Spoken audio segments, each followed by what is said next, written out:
Hello, this is your host, Todd Lewis, Praise of Folly podcast. Today I'm joined by J.P. Medved, right? Did I say that correct? Yeah. All right, yeah. So just real quick, I found your work initially from, I saw on Amazon some of my listings. There was a graphic novel written about executive outcomes, the South African mercenary force that was famous in Liberia for fighting the rebels there. Mm-hmm. And then it has related books, books that are like this one that you might be interested in. And I saw your short work, The Contractors, and I thought, had a kind of Seven Samurai little vibe to it. So I thought, let's check this thing out. And then I saw your larger work, Justice Inc., which sort of Contractors is a part of the sort of fictional setting that Justice Inc. sets up. Mm-hmm. Correct. So I guess that's how I found out about your work. So I guess I'd start off as how did you become a libertarian? And then further, how did you, as a libertarian, decide to write libertarian fiction? Because, for example, Private Contractors just struck me as an obvious hero for a libertarian novel. And I'm like, why hasn't this been done yet? So yeah, the floor is yours. Yeah, absolutely. And it's funny that you mentioned executive outcomes, because they were actually the inspiration for the whole kind of Justice Inc. No way. Really? Oh, absolutely. Yes. Wow. So it's great that Amazon's connecting the two. I saw a documentary years ago actually about executive outcomes and the war in Sierra Leone and all of that they kind of everything that happened in the 90s with them, and just found it fascinating and also kind of tragic when the UN garnered world support to basically kick them out because they saw them as mercenaries. And after they were pulled out, the rebels kind of came in and just killed tens of thousands of people because the government wasn't able to stop them. So super fascinating story, and I've been reading about them and learning about them ever since. So that's great. But yeah, to get to your question, so I became a libertarian in high school. I read The Fountainhead and then Atlas Shrugged. So I think probably a fairly typical journey towards libertarianism that a lot of people have. A friend of mine recommended Ayn Rand, and so I picked up her stuff and started reading it. A lot of it made sense, and then I kind of went down the rabbit hole. Kind of through college, read a lot more, and then after college discovered David Friedman and kind of that whole wing of libertarianism, and have been calling myself anarchist ever since. But kind of starting with fiction and being introduced to the philosophy through fiction gave me, I think that, emotional foundation and cultural foundation with libertarianism, fiction, because there's actually a great study. If you've ever read Made to Stick by Chip and Dan Heath, it's a business book. But they talk about how ideas have, how you can build an idea to have staying power, to stick in people's minds. And they reference, there's a study in the I think like American Journal of Psychology or something like that, that people, when you're reading a story, you experience the same kind of mental activity as actually doing the actions that are kind of being described in the story. So it activates a lot of the same parts of your brain. It makes you feel like you're actually doing those things. And they talk about how that has incredible persuasive power, because it's tapping into these underlying mental processes where, as you imagine yourself in somebody's shoes, you're much more able to sympathize and empathize with them and with the decisions that they're making, that they have. So I view fiction as a much more powerful vehicle for convincing people and persuading them about ideas and ideologies than for instance, an economics white paper or something like that. Yeah. Yeah, that's interesting. So is that why? So I guess the reason why Kenna had a South African colleague to help fund it was a little EO coming through there, huh? Yeah, absolutely. Yep. Okay, awesome. Awesome. I'm hoping actually in the sequel to bring a little more of that into play. Okay. No, just for I forget the guy's name, but if you remember, I think it was the documentary you saw on the History Channel about mercenaries and executive outcomes. It was so many years ago. I'd have to find it. Okay, but do you remember the South African guy they were always interviewing about EL, the young guy, probably in his 40s, 30s, 40s? Yes. Yeah. Was he the inspiration for that character? For Eric? Yeah. He was a little bit. Even Barlow, the head of executive outcomes, was also a bit of an inspiration. But yeah, the other kind of inspiration, which you may figure out from Eric's last name, Ikenna, was I read probably, I want to say 3-4 years ago now. What is it? But Eric Prince's book. Oh, right, yeah. Or Citizen Soldiers, I think it's called, about Blackwater and about kind of the founding and the genesis of Blackwater, and then the whole history of them and kind of the controversies, the many controversies that they've been involved in through the Afghanistan and Iraq wars. Eric Prince, there's a scene in the novel where Eric Ikenna is kind of being grilled by congressional hearing, and a lot of that actually was inspired by videos of similar hearings that Eric Prince attended and kind of his reactions. Interesting. So the other main characters, there was I don't remember his name, but the Indian techie. Ravi. Yep. Ravi, yes. And then I forget her function, but then there was the female assistant as well. So what were their inspirations for that Justice Inc. Court? Yeah, so Ravi, who's kind of the tech wizard for the company, the CTO, he was inspired by a lot of different places.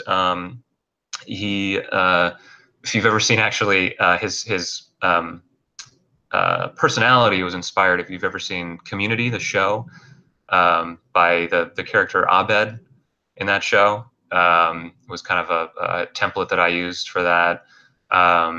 And his kind of technical skills were inspired by several folks that I know personally, and kind of either work with or I'm friends with.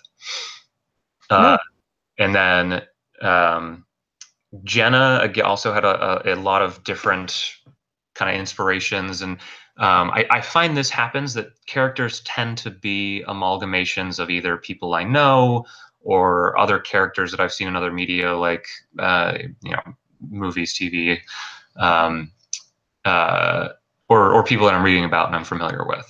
So it's hard to point to exactly one person and say, this is who this is, because you tend to kind of, as you're developing them, pick and choose different elements from different people.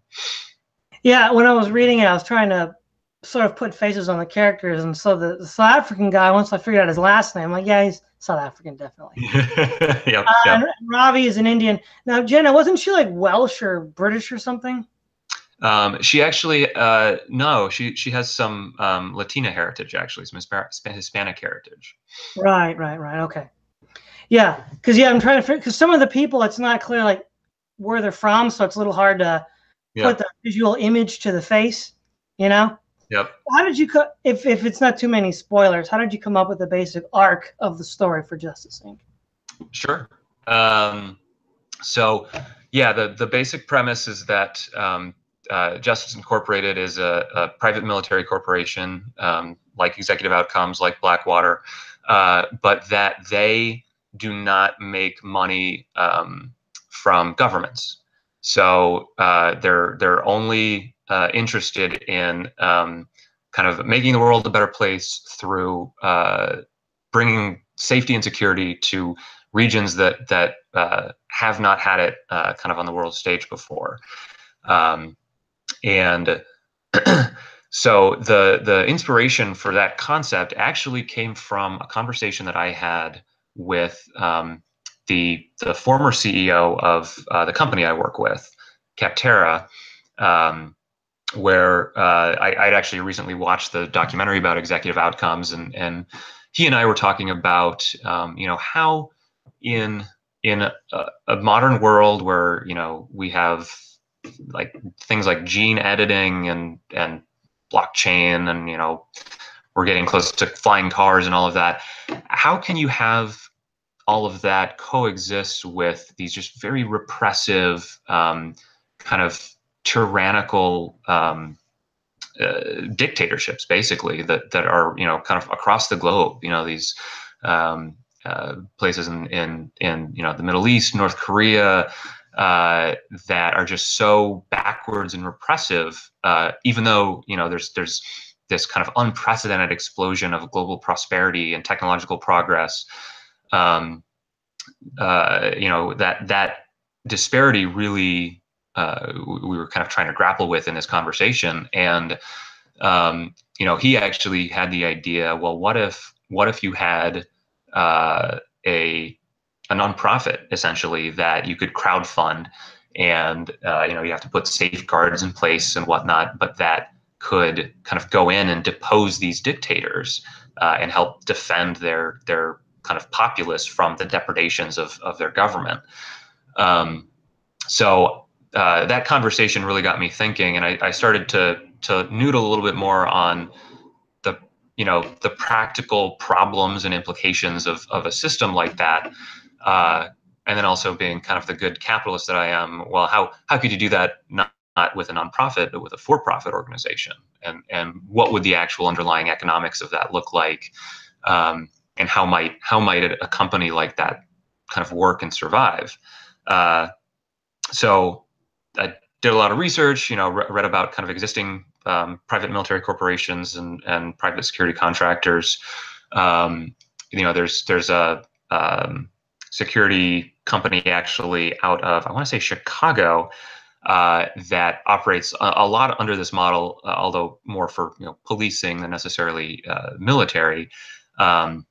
That I took inspiration from. They are able to provide security to kind of some very rough neighborhoods at a very low cost by either kind of offering it as a charitable service and subsidizing it from some of the more expensive contracts that they have, or by kind of crowdfunding from a lot of different sources. So looked at all these different models, did some calculations of some of the underlying economics. How much does it cost to actually run a private military, essentially? How much are you paying in salaries? How much are you paying in ammunition and transportation and fuel and all of this stuff?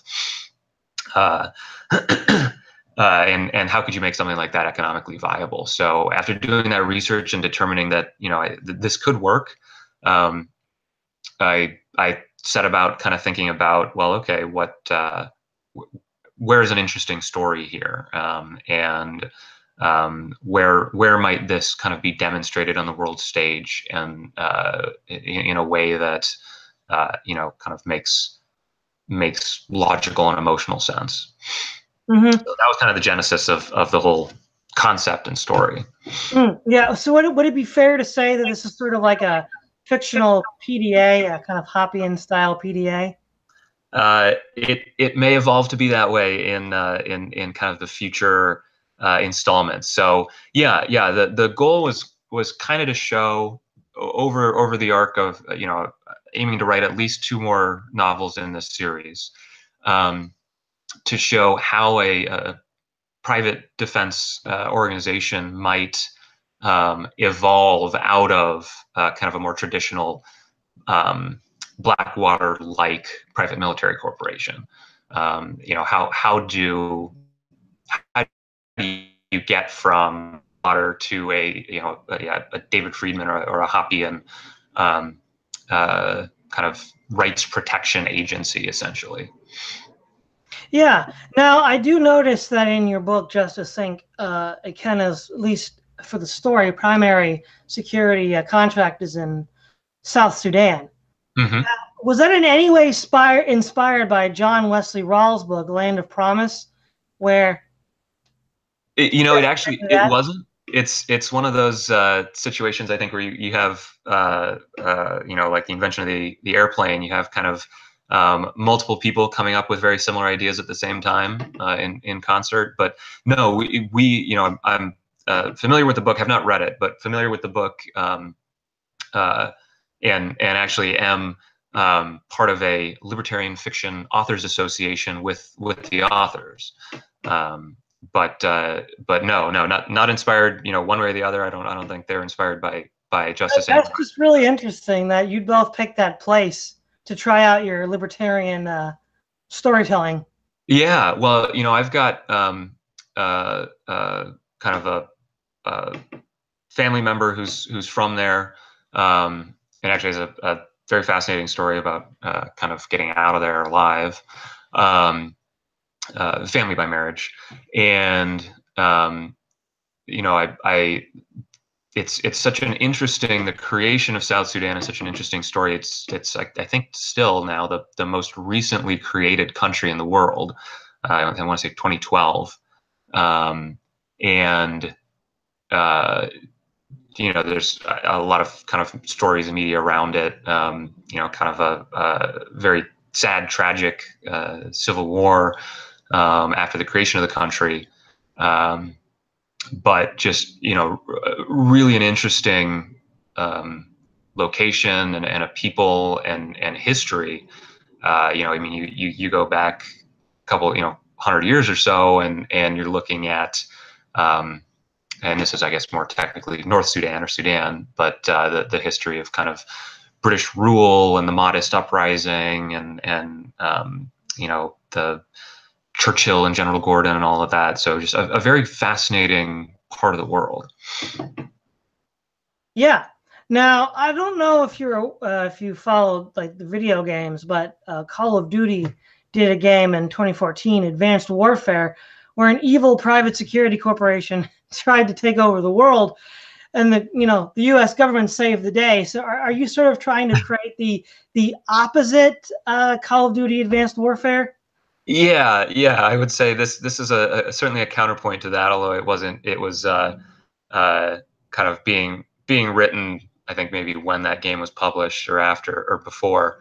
But yeah, I'm familiar with that game and kind of the premise, and the I think easy story and the traditional one is that private military corporations are evil. We can't trust individuals with that kind of power. The only good people that can have guns are the people that want to join the federal bureaucracy, and that's kind of the staid media trope. So yes, Justice Inc. is very much a counterpoint to that, in that the government is not your benevolent, all-knowing father figure, and individual citizens are not all venal, evil people who just want to take power and oppress people. And in fact, I think the history of the 20th century probably shows the opposite. But you don't get that kind of narrative in the mainstream or traditional media and entertainment industry, and I think a lot of that is because right now it's dominated by folks on the left, which there's a ton of reasons for that, and that's a whole other conversation. And part of the reason that I wanted to get into fiction and that I see it as such a powerful vehicle for persuasion is the stranglehold that kind of big government liberal ideology has on the entertainment culture in the West. And I think that leads to a lot of downstream effects. Andrew Breitbart famously said, "Politics is downstream of culture." If you're an 18-year-old kid who has been reading anti-capitalist novels in his English class and watching Jon Stewart on Netflix or whatever, you're probably not going to be likely to vote for a Gary Johnson or an Austin Peterson or somebody, a libertarian over kind of the mainstream candidate liberal. Well, basically what it sounds like in part what you're doing is in the same way that Ayn Rand with her novels in the 50s. Because at that point, the private power that people were criticizing a lot were corporations, not so much military actors, because mercenaries at that time were relatively new coming back on the scene. Mm-hmm. A lot of people after World War II were looking for a job and they joined the Foreign Legion and whatnot. So that wasn't really a big deal yet. It was really the corporations. And so Ayn Rand is trying to humanize them. But now this is the bad private actor of our day. Yep. The private military contractor rather than the businessman still is too, but the private military contractor. I mean, how many thrillers have some sort of rogue South African military contractor as the bad guy? They're always bad. Yep.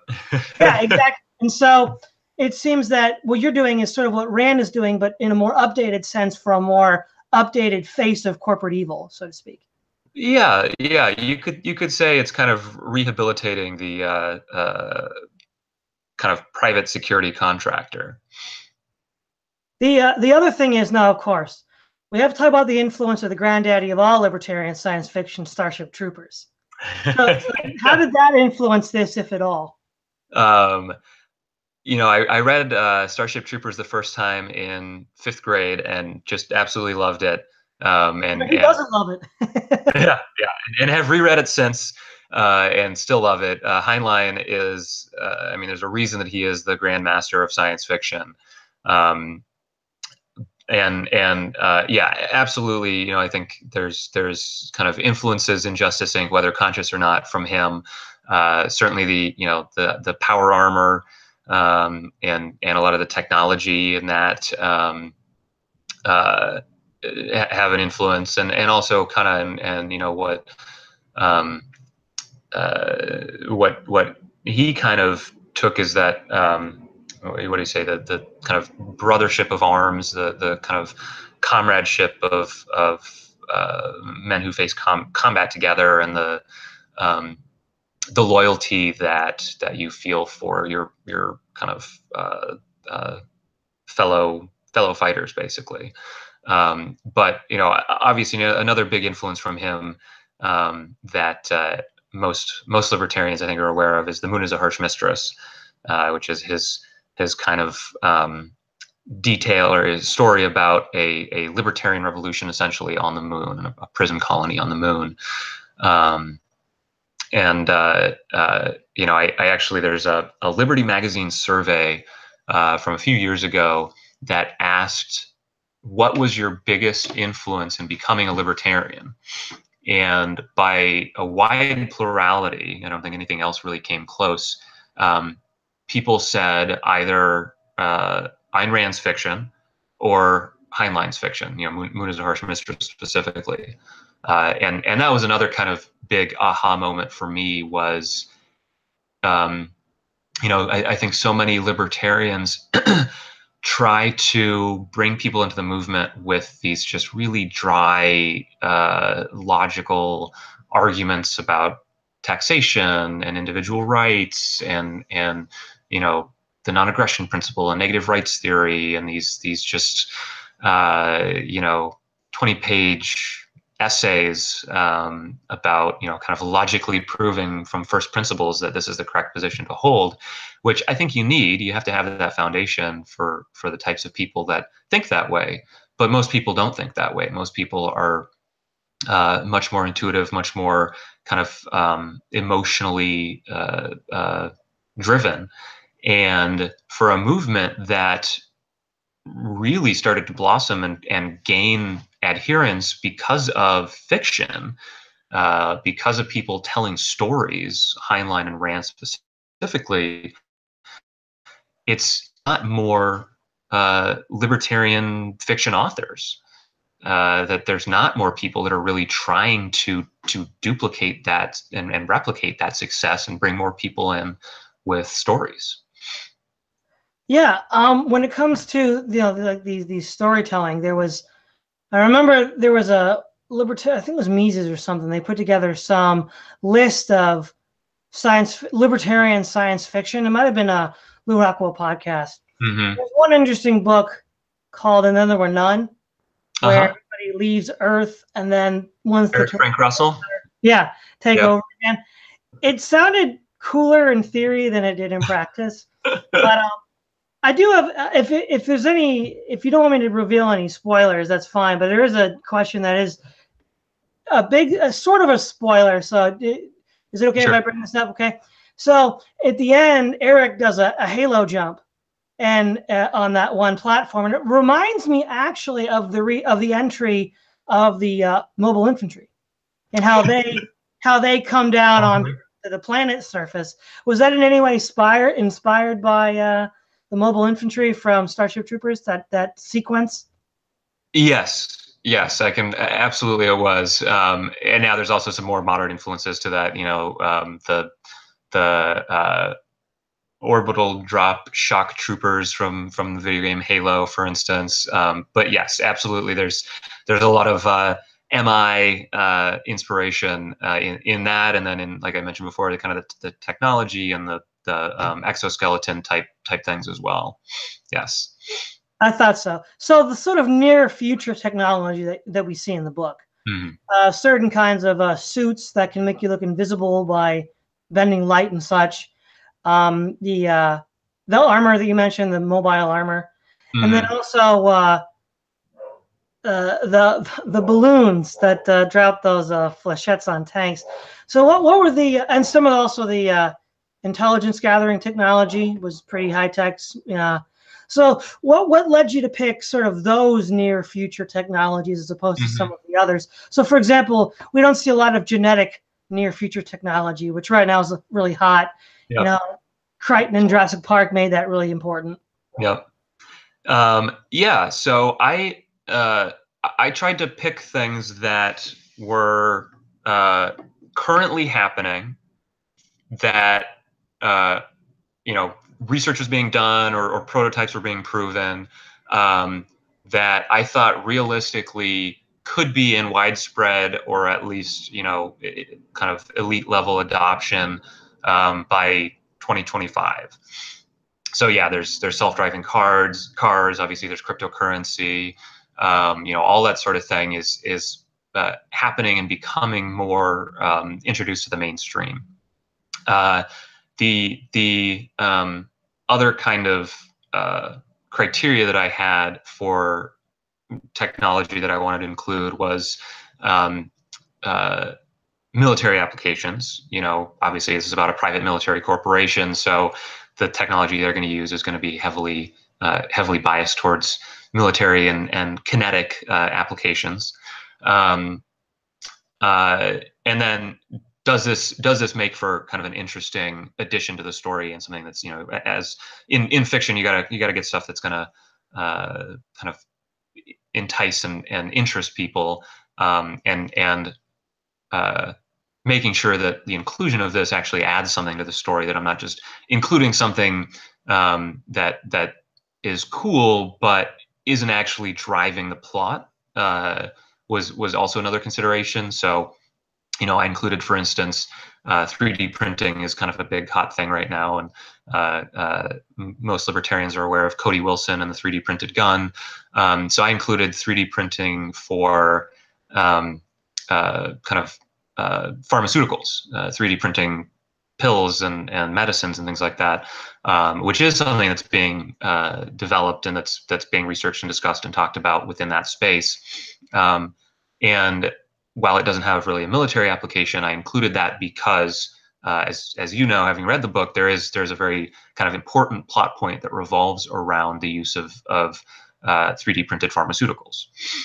So yeah, I wanted to make sure that I kind of hit all three of those criteria with the technology that I included. Yeah. Now, the one thing is, I normally try to keep up on latest military technology, but where are you getting this idea for the balloons? I'm trying to figure that one out. So the kind of aerogel hydrostatic balloons. So there's been a fair amount of research around using vacuum within balloons to actually because as uh, uh, the kind of pressure of surrounding air on a vacuum will actually raise it, and the issue, of course, is that you need a material that is hard enough to withstand the external pressure on a vacuum and not collapse, but light enough then for the vacuum to actually kind of lift it and buoy it in the atmosphere. So there's a lot of developments around kind of aerogels, or these materials that are essentially very strong but very light, kind of lattices almost, where there's a lot of kind of pockets of space in between the material itself. So you could think of kind of a sponge, but obviously made out of different materials. So there's a lot of research into that, and that kind of inspired the balloons themselves. Now, using them as a weapons platform, there's a couple inspirations from that, actually, both of them fictional. One is a series by Peter Watts, who's a Canadian science fiction author. He wrote Blind Sight and Echopraxia, but the series where there's these kind of aerogel balloons is the Rifters, his Rifters series. Now he's a total kind of a leftist, so he's envisioning this evil corporate dystopia where these balloons are used as surveillance vehicles and things like that. But the other inspiration came from a series, or a couplet of books by Daniel Suarez called Damon is the first book and Freedom is the second, Freedom TM. And it's a very interesting kind of book series about kind of an anarcho-capitalist or anarcho, or a maybe kind of market anarchist revolution. And he envisions kind of these stratospheric vehicles that can kind of with pinpoint accuracy drop these little mini kinetic rods, and pinpoint meaning like literally within kind of a millimeter of a target. And he uses these as weapons kind of throughout the book. So those two were big inspirations. And then honestly, there's been a lot of kind of discussion and talks about the concept of rods from God, which are these ideas of satellite-based kinetic rods, which are, I mean, literally like just depleted uranium or something, metal rods that if you drop something from a high enough height and it gets moving fast enough, it can hit the ground with just an astonishing amount of kinetic energy. Not equivalent necessarily to like a nuclear blast, but pretty high up there. That very hard to defend against, and detect and all of that, because they're just these inert. There's no electronics, there's no targeting. They're just kind of going straight down. And so yeah, all three of those I think combined to kind of give me that inspiration. Yeah, the rods from God was what I thought of, but again, those were satellites. Yeah. But to be honest, I'm not sure I'd forfeit shoulder-mounted missile launchers. I'd still probably want some of those just in case those didn't hit the tank. Yeah. Also, it's interesting. Did they use landmines? I forget. Just to in the book. Yeah. I don't think I included those. They may have been added in as kind of leftover from the previous Civil War, because as you know, that's kind of really a big humanitarian issue these days, is landmines that are left over from a lot of these sectarian conflicts and violence. So exactly, that's actually something you could add in a future book. The ethical issues of using landmines. Yep. Whether just Yep. would use those. So basically, when I read your book, I also thought of in Bob Murphy's Chaos Theory. He talks about private law and private defense. When he segues from private law to private defense, he has that little drawing of some private contractors unloading some depleted uranium shells, and I thought it says depleted uranium metal slugs, property of Murphy's defense. I wondered if that was any inspiration. Well, and sorry, you cut out a little bit. So you're talking about Bob Murphy, is that right? Yeah. Yeah. He actually wrote a novel. Not a lot of people know that. Really? Yeah. No way. Yeah, you can find it online. It's called Minerva, and it's an anarcho-capitalist novel, and it's a fun read. I definitely recommend it. But yeah, you can get it online. I think he's selling it on Amazon, and if not, it's there's some free PDFs I think you could probably find. Yeah, that his whole kind of philosophy. Well, that drawing specifically was not a inspiration. Certainly, I took some thoughts and ideas and kind of how he dealt with problems of a stateless government confronting governments in the novel in Minerva. I definitely took a lot of that into account as I was writing and plotting out. One of the aspects about the story itself, I really appreciated how you weaved in the sort of tech skills of Ravi to sort of like, because of his own idiosyncrasies, to look for things that nobody would otherwise look for, Mm-hmm. but help the protagonist figure out who's doing what where. Mm-hmm. In a way that I thought was fairly interesting. It had the feel of a kind of like police trying to solve a case, Mm-hmm. and all the data, and they're like, looking at the tapes again and again and again until they can find something. So that seemed fairly realistic. Was that? Were you reading any sort of procedures of how that was done in real life, or was that just something you just did on the fly? It's a good question. I don't think I have any specific inspirations for that element.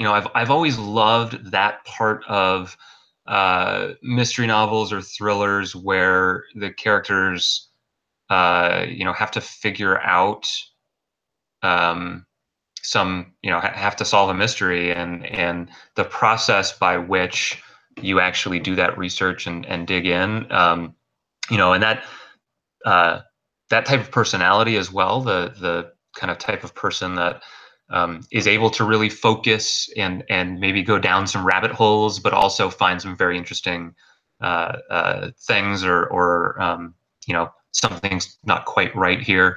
That is definitely based off of kind of several real folks, people that I know, that are able to really have that level of focus and do that kind of research and think that way. And yeah, I mean, that's always been a part of stories that I really enjoy. So I wanted to make sure that something like that was included. So you had to have some weaponized autism here, basically, is what you're saying. Exactly. Yep. Yeah. I mean, you look at how 4chan was able to find the flag from Shia LaBeouf or whatever. That whole story that's fascinating to me. Now, that I think obviously happened after. Or also how 4chan was able to trick the mainstream media about Trump. They spread this false flag about Trump, and they bought it. They had MSNBC talking about it. It was like, yep. What? Yep. Yeah. It was hilarious. I mean, that type of personality exists, and it can be extremely effective. Yeah, it's the hacker personality. Yeah. But I guess on a more and this also could possibly be explored, as you hinted to, in some of your future works. But of the libertarians who've currently written about private production of defense, the three that come to mind as the most thorough are, of course, Hans Hoppe, Bob Murphy, and actually four: David Friedman, and also Roger T. Long. They've all taken their hand to that. So, which of those four do you think is the most helpful in thinking about how one might transition to a private production of defense society? You know, I'm biased here because I've met him and learned that we share a love of Kipling poetry, but I'm going to say David Friedman. Um, the way, and if you have not read, or if your listeners have not read his book Machinery of Freedom, I would put that at the very top of your list because it's incredibly readable and thoughtful and just really insightful. But and he writes fiction as well. Actually, he's got a couple fantasy novels out.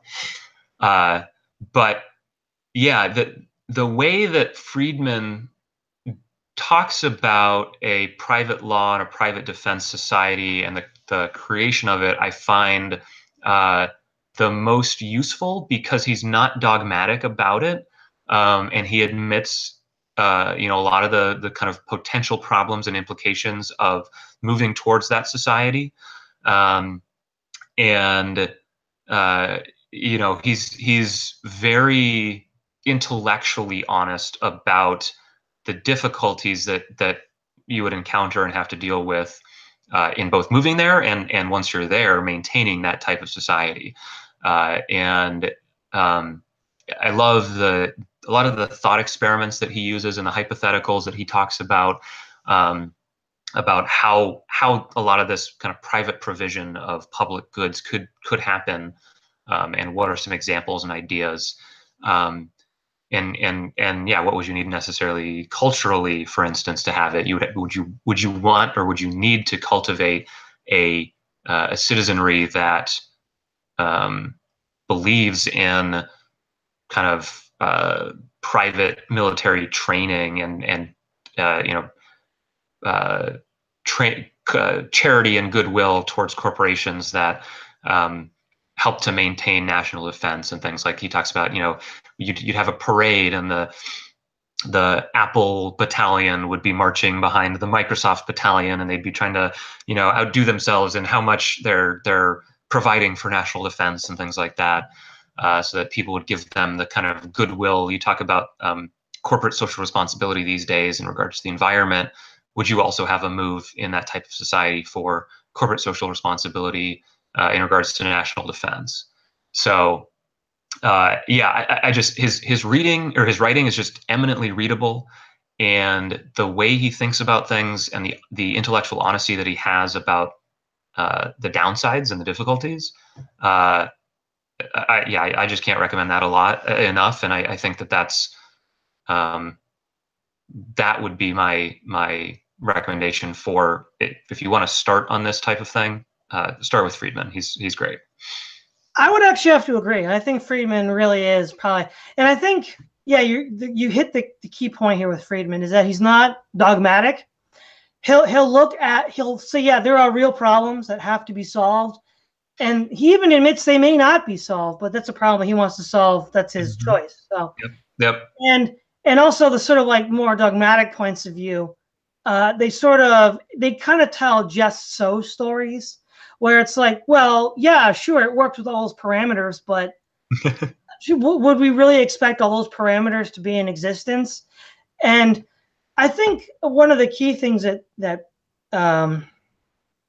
David understands is that most people are conservative and not liberal. And a society like this would be a homogenous, high trust society, whether it's racially, religiously, or culturally homogenous. It's going to be a homogenous, high trust society. He pretty much admits that right out of the gate, and I think that's most libertarians wouldn't admit that, and I think that's his seriousness of investigating the topic. Now, one thing that hasn't really been covered in any of the literature, I don't mean like fictional literature, I just mean like the professional literature of libertarians, is how to privately fund Navy or Air Force work. That's something, especially if you want to evolve Justice Inc. into a PDA, you might also consider exploring those ideas. Now, that's never been done in science fiction, to my knowledge. And I can't think of an example where it has as well. But it has actually been done in real life. So getting back to our pal Eric Prince, his new venture actually after Blackwater, and even Blackwater itself has and is an Air Force. Now, granted, it's kind of a little more limited than it's not F-35s or anything like that, but Blackwater had several and planes, not just transport planes or not just transport helicopters. They were armed, and his venture now, and I do not remember the name of it, but has got armed planes. They're small planes, but it is an Air Force. You know who else had it in real life? Executive Outcomes. And Sierra Leone, I think they had 2 Hind helicopters. Yeah. They were operating their own limited air capacity. And I think they also had airlift, so they had transport helicopters as well. Yeah. But yeah, exploring how you could privately fund an Air Force or a Navy. Yep. That would really help put your name on the sci-fi, Hall of Fame. I've thought about it. No one's done that yet.